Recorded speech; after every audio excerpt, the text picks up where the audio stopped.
Good, y'all? It's your boy Jay back at it again. Today we got Let's Talk About Medieval Hygiene by Medieval Madness. Follow me on both Jays here, Jays there, and follow me on my socials. Without further ado, let's get right into it. We got some Papa John's today, but we're gonna be eating good. As far as the modern European is concerned, being clean usually means taking a shower once a day, brushing your teeth twice a day, and, probably using some form of deodorant. But it's my job to teach medieval history facts, not to judge your hygiene habits. But for us, we have the luxury of modern plumbing systems, whitening toothpastes, electric toothbrushes, and They have all that in the day. Niggas back in the day was funky. This is actually not a bad thumbnail. Let's go ahead and get those right quick. You know what I'm saying? There we go. Plethora of bath and body products. The Middle Ages are often portrayed as a time when Europeans were always dirty and never bathed. Obviously, this isn't true of all medievals. Hygiene practices varied from place to place and depended a lot on social class. Let's travel back in time to the Middle Ages and take a look at the misconception over medieval hygiene and where their bad reputation for cleanliness comes from. Welcome to Medieval Madness.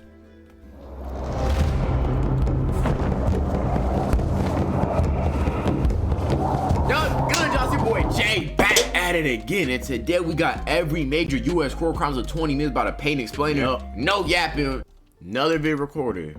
Yes, sir. We getting it in today, boy.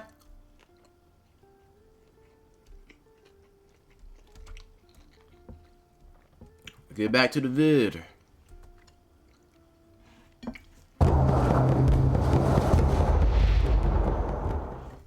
Dirty work. It should come as no surprise that most medievals were unable to, or could afford to, take a full bath every day. Running water was extremely scarce. It took a lot of physical effort to fetch just one bucketful of water from a well or other local water source, and I think as a society, we take being able to take a hot shower, lay on a comfy bed for granted, bro.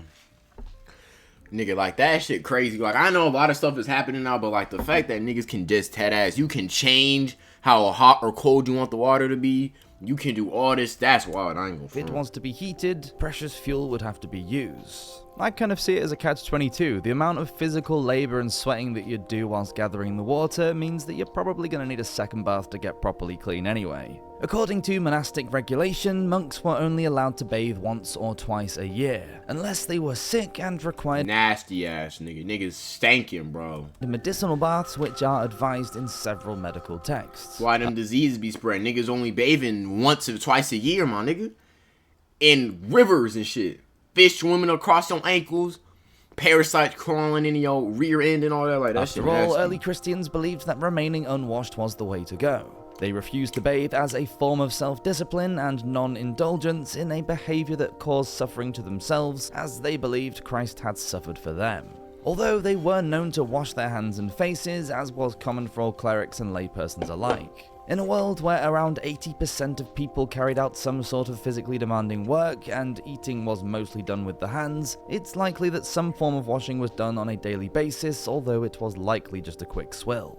In a letter to Heliodorus, the first bishop of Ultinum in Italy, the 4th century priest and theologian St. Jerome asked, quote, "Is your skin rough and scaly because you no longer bathe? He that is once washed in Christ needs no..." Niggas probably back in the day was ugly too.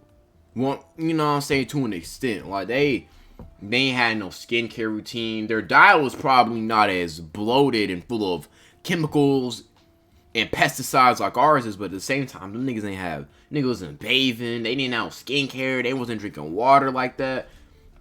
They was drinking beer all the time, like they shit was probably cooked. Not to wash again. St. Jerome very famously spent time out in the Syrian desert as a hermit to study theology. Other pious Christians ceased to wash regularly even though they were not living in desert caves. Melania the Younger, an acquaintance of Jerome who wanted to remain chaste, gave up washing in order to get her husband to agree to a no-sex marriage. However, once this unsurprisingly worked and she became abbess of a nunnery in the early 5th no-sex marriage. I'm good off that. Century, located on the Mount of Olives in Jerusalem, she demanded that a bath be built in the nunnery so that her nuns didn't have to go to the public baths. This appears to be the first mention of a bathhouse within a monastic institution. Other early saints were happy to live with unwashed bodies. St. Godric walked all the way to Jerusalem on pilgrimage without washing or even changing his clothes. Nasty ass nigga.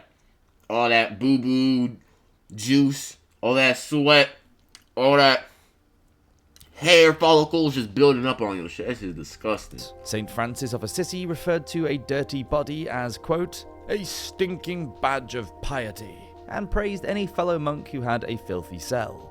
Despite avoiding any form of bathing herself, St. Radegund was happy to wash paupers, quote, with a cloth not shrinking from scurf, scabs, lice, or pus. When the monks came to prepare Archbishop Thomas Becket's body for burial after he was murdered in Canterbury Cathedral, they found that, quote, his goat hair underwear was swarming inside and out with minute fleas and lice. Fucking disgusting, bro. Nigga, these niggas is doing all types of labor-intensive activities and all that. Fighting, conquering, going across lands, walking. Keep in mind, there's no cars, my nigga. And if you were a broke dude, you did not have a horse. Excuse me. So these niggas was just walking around. Some of them barefoot. All that just getting built up, my nigga. I know someone's gonna be like, well, actually showering hot gets rid of all the naturals on your skin. Yes, obviously. If you're bathing 30 hours, okay, 30 minutes every single day in boiling hot water, yes, your skin, you're drying out your natural oils, but at the same time, excuse me, goddamn, you also got to consider the fact that, number one, you can just take a moderately hot shower, just take it cold, and number two, my nigga, you have deodorant, face wash, all that. These niggas is wearing the same drawers for a week. Musty as fuck, not doing no type of changing, bro. You know how much pus and infections and gangrene you probably got on your shit? That shit is disgusting. Masses of them all over in large patches, so voraciously attacking his flesh that it was nothing short of a miracle that he was able to tolerate such punishment. Like, this nigga deadass got fleas on his dingaling, bruh. Sorry to embarrass you like that, Becket, this many years after. And as the canonization inquiry into the life of Thomas Cantilupe, the Bishop of Hereford, began, his servants explained that he never bathed and his bedding and clothing were infested with parasites. They were so heavily pest-ridden that they had to be deloused before they could be given to the paupers. Saint Margaret of Hungary, who niggas was just walk around with flies and roaches, and they breath probably smell like ass too. Niggas ain't had no toothpaste. Nun of royal descent refused to wash her hair in order to endure the agony of lice, and the 13th century hermit Lawrence of Sabbatio, who was... Shit, that's why niggas had wigs in the 1600s, because all their hair was falling out because of them lice. ...a soldier, wore chainmail next to his skin as an act of penance. It was said to have... Actually, it's another thumbnail opportunity. ...wore chainmail next to his skin as an act of penance. It was said to have been full of lice and continually ripped at his flesh. The 14th century Dominican friar and mystic... Nigga, I feel dirty if I go... like, if I'm just in the crib, like, I'm chilling, I'm not going out once, I feel dirty if I go, like, one day without showering. Like, I feel dirty. Right? Like, I'm like, let me hop in the shower right quick, freshen up. Nigga, these niggas is going weeks without bathing. The funk just marinating in sweat, ass juice, fungi, all that, bro. Henry Suso wore leather gloves with sharp pins attached so that he would damage his flesh when he tried to scratch at his vermin-tortured body while sleeping. Two Polish Saint Duchesses who were well known for avoiding bathing were Hedwig of Silesia and Kinga of Poland. In a strange act of humility, Hedwig was portrayed in a 14th century illustration as washing herself in water that was used earlier for the bathing of nuns' feet. One 15th century holy woman went even further in her self-chastisement. Catherine of Genoa ate a handful of lice to conquer her revulsion of them. The medieval Catholic Church was quick to denounce any form... You know that kitty cat dirty as fuck too, bro. You know they, bro. Bro, how they have relations back in the day, bro? You know that shit was just funky, bro. Like, that shit probably smelled horrendous, my nigga. You know what I'm saying? All your nasty fluids and her nasty fluids just mixing together. Like, that shit ain't it, of what it saw as excessive grooming. The 9th century Benedictine monk, Notker the Stammerer, even wrote an instructive story called The Deacon Who Washed Too Much, as a warning for any naive apprentice monks who might be tempted by the wickedness of excessive washing. It was included... disgusting haircut, bro. I ain't gonna lie, it's easy to be a monk when your hair got cut like this. You ain't getting no hoes, my boy. This cut is horrendous. Like, If I had a cut like this too, I'd be a monk because I know I'm getting no play for eons, my boy. Like, what is this? Like, they dead ass lined your ass up, and the barber just cut, just took all off the top. Like, In his you biography, better off going bald, bro. You better off just getting the Lex Luthor special. The Emperor Charlemagne. He wrote, quote, "There was a certain deacon who followed the habits of the Italians in that he was perpetually trying to reverse nature. He used to take baths, he had his head very closely shaved, he polished his skin, cleaned his nails, had his hair cut short as if it had been turned on a lathe, and he wore linen underclothes and a snow-white shirt." They're probably thinking, he's gay! He's washing his face and his hair. He's trimming his nails off with his head. He's a witch. Like, bro, they probably tweaking out in the medieval days, boy. He's a witch. Get him. Like, nah, bro. There's a lot of good thumbnail opportunities in this video if we react to more medieval content. I ain't gonna lie. Just how unclean his heart was became apparent by what followed. As he was reading, a spider suddenly came down on a thread from the ceiling, touched the deacon's head with its feeler, and then ran quickly up again. When he came out of the cathedral, he began to swell up. Within an hour, he was dead. No belief in the old adage, cleanliness is next to godliness for Notka. My work is easy because I use ClickUp. Nah, bro, I couldn't deal with all that must, bro. And niggas is talking, so they halitosis just kicking your... Nah, hell no. Absolutely not. Crawling. Wearing underlinen was considered a good I was about to say, bro, I don't want to see this nigga dingling, idea bro. during the Middle Ages. The Roman historian and politician Tacitus, who was around in the 1st century, noticed that the Germanic tribes believed it was a, quote, "mark of great wealth to wear undergarments." However, in her book, Clean, A History of Personal Hygiene and Purity, Oh, they clapping? historian Virginia Smith noted that the only time that the medievals didn't wear linen next to their skin was at night, and that if, quote, "the underlinen was regularly shifted, then the vermin and dirt load would be significantly reduced and could be controlled." For those wealthy enough to be part of King Edward IV's English court, shifting linens was not a problem.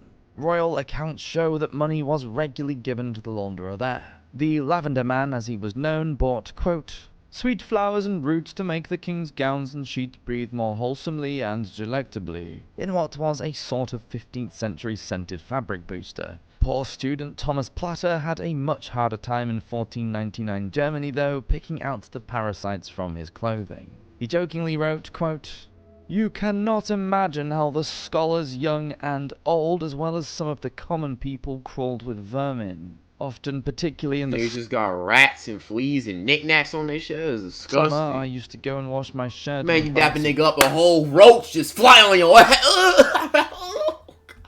Yo, I just thought of that shit, man. You dap a nigga up, a nigga big ass water blood just on your shit. The odor of the vermin was on my body. I dug a hole, threw in a pile of vermin, filled it in, and planted a cross on top. This delousing was a job usually done by mothers or wives at home, but poor Thomas, far away from his family, like other apprentices and scholars, found himself undertaking the painstaking task. Inquisitorial records from the Cathar Crusades were kept that document the customs of a small medieval village in the south of France named Montelou.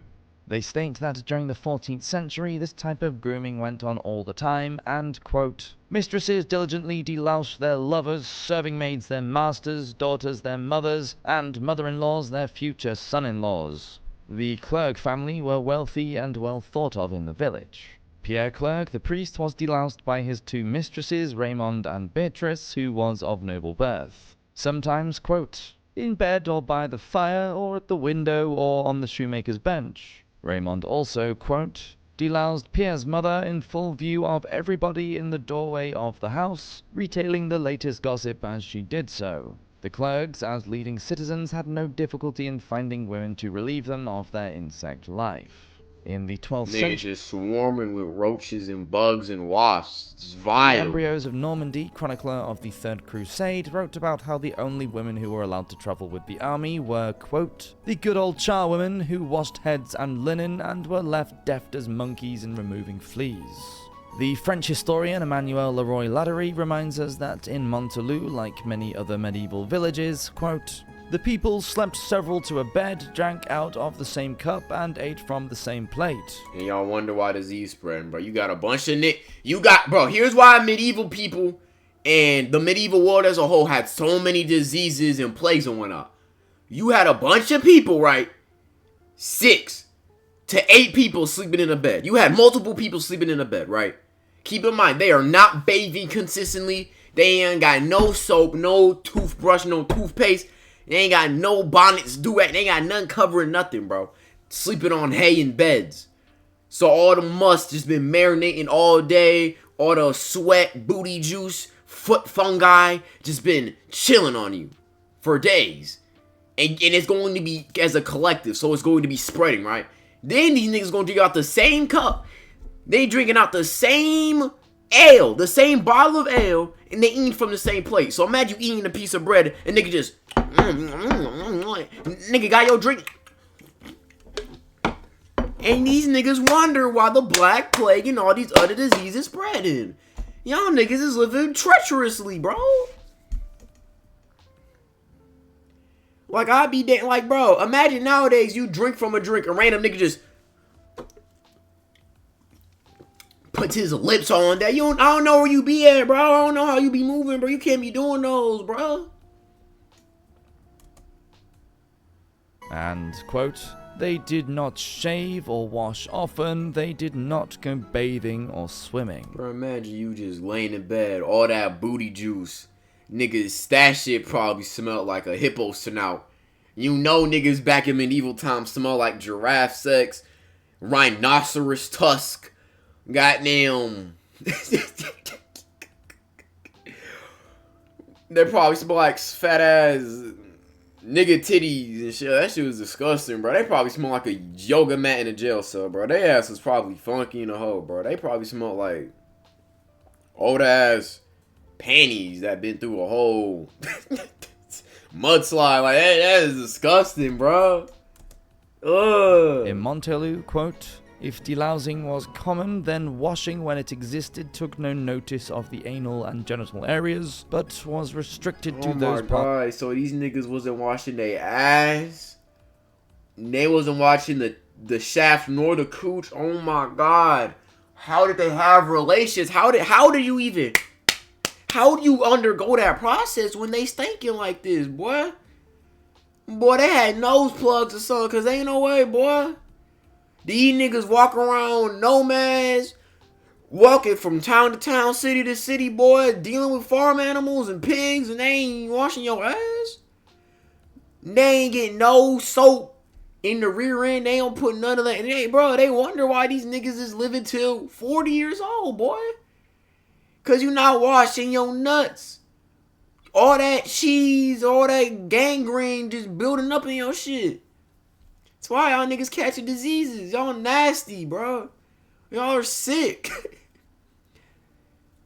Your cheeks is glued together with boo-boo paste. Nasty ass niggas, man. Body which blessed, handled, or swallowed food, being the hands, face, and mouth. He continues, quote, "As late as the 18th century, many people considered that to emit an odor of the unwashed body was a sign of personal virility, at least in men. So smelling like ass was a sign of strength and wellness. Yeah, y'all niggas, I couldn't live in medieval times, bro. Just go ahead, hell, no, fuck that. That's what these was. I don't know what it was like in Asia. Hopefully them boys in Asia and the Americas was living more cleanly, because this shit is vile. What the frick, man? That shit is disgusting. Delousing was common. Ablutions were so summary as to be almost non-existent. Crossing water was dangerous, and people did not bathe or swim. The springs themselves were mainly reserved for lepers and people with ringworm. Smells like a medieval. Pure ass. Like, this is what we doing. Y'all wonder why y'all getting sick. Y'all niggas have food. Y'all are playing with food. Y'all got food. You butt ass naked, bro. I don't know what the bro.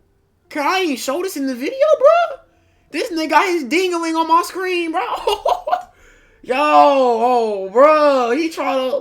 He try to touch the cooch. He try to get some punani in front of everybody. Nigga, the king right there, nigga. What the fuck, yo? Is that a monk? Yo, they clapping, yo. What's going on, bruh? Hey, yo, what y'all got going on in medieval world, boy? What the fuck? Bro, you know that room smells atrocious, bro. These niggas eating bread and smushed cranberries and old ass sweet potatoes and shit. Nigga serving the food with his meat out, bro. His girl, motherfucking, her yeeters is out. This nigga trying to spit game. He trying to soft sub. I peeped the hand on the neck. You not slick. They ain't as nasty as a bathwater. That shit black, bro. That shit rusted. This nigga trying to, he listened to the Key Sweat like, yeah, baby. You like it when I touch it like that? Ugh. And then this nigga right here. Freaky ass old okay nigga, man. And he mad he ain't getting no action, bro. What's going on? Yo, what type of medieval ceremony is this? It has to be noted that the dirtiness of the medievals should not be overstated. As far as the behaviour of anyone not considered to be a holy person was concerned, most believed being covered in parasites uncommon and revolting, as we can see by the constant delousing that went on in Montelou and probably hundreds of other villages across medieval Europe. A lot of evidence proves that personal hygiene was important to the medievals, and they tried hard to keep clean. There were popular treaties that encouraged... I mean, to be fair, they didn't have Bath and... They didn't have Dove, Colgate, they didn't have skincare and all that. To be fair to them, they ain't have all that. They ain't have all that new technology like we got and take for granted today. They ain't have all that. So to be fair, they had to work with what they had to work with, though. I ain't gonna lie. But not washing... I'm not letting them get away with not wash your ass or your meat. That is disgusting. That is washing vile. the hands and face and cleaning the teeth after rinsing and washing the hands again throughout the day. The washing of other body parts, such as the genitals, which was associated with Judaism, was regarded with some suspicion by the mostly Catholic population of Europe. However, many Catholic niggas is musty. Yo, it's just stinky. You pull your pants down, the green stinky cartoon Maromalon start coming out that bit. Ugh. Households had wooden barrels or tubs for bathing, even if that meant that a jug of water was poured over the body, rather than the body experiencing immersion into a full tub of water. Many cities in the later Middle Ages also had bathhouses for communal bathing. For those who could afford it, medieval accounts show that the services of a washerwoman were employed. In large cities, rivers often had special jetties where they could work. The one in London was called La Lavanderie, suggesting that the women used lavender to perfume the laundry. Guidance books recommend changing underlinens every day and brushing outer garments with sweet-smelling herbs. Despite the disapproval of the medieval church and accusations of vanity being levelled at the medievals, there were medical recipes for hair washing, skincare, and teeth whitening. We need to remember that they were probably musty by our standards, but there's no way these niggas would just walk around with parasites and gangrene. Otherwise, we would not be here today. Like, there's no way. Like, obviously, I'm clowning, I'm getting my jokes off, but to be honest, no cap. Like, not even messing around, they probably wasn't just all disease-ridden and gross. They probably smelled okay at best and just bad at worst, like they was musty, but there's no way they all smelled just terrible with disease and parasites. I mean, he mentioned it earlier. They had lice pickers, they had communal baths. Like, they knew that you couldn't just be diseased, bodied, and written. You feel me? the majority of people in the Middle Ages were poor and as such didn't have access to fancy soaps or that as well. They didn't have access to, most people's broke, so they didn't have access to that perfumes. stuff. But we reckon that the body odours that we find offensive today would not have been quite as noticeable. To paraphrase Syndrome from The Incredibles, if everyone is stinky, no one is. Or perhaps more relevant to quote St. Bernard, the 11th century mystic and co-founder of the Knights Templar, where all stink, no one smells. Thank you so much for watching this episode of Medieval Madness. If you did enjoy the video, then please leave a like, a comment. Yeah, I ain't gonna lie, bro. Yo, I get knocked out. It's that Conqueror's hockey stink. But with that being said, this was... Yo, this was a funny ass video, bro. I ain't gonna lie. Shout out Medieval Madness, man. But with that being said, it's your boy Jay. Stay healthy, stay wealthy, stay blessed, and I'm out.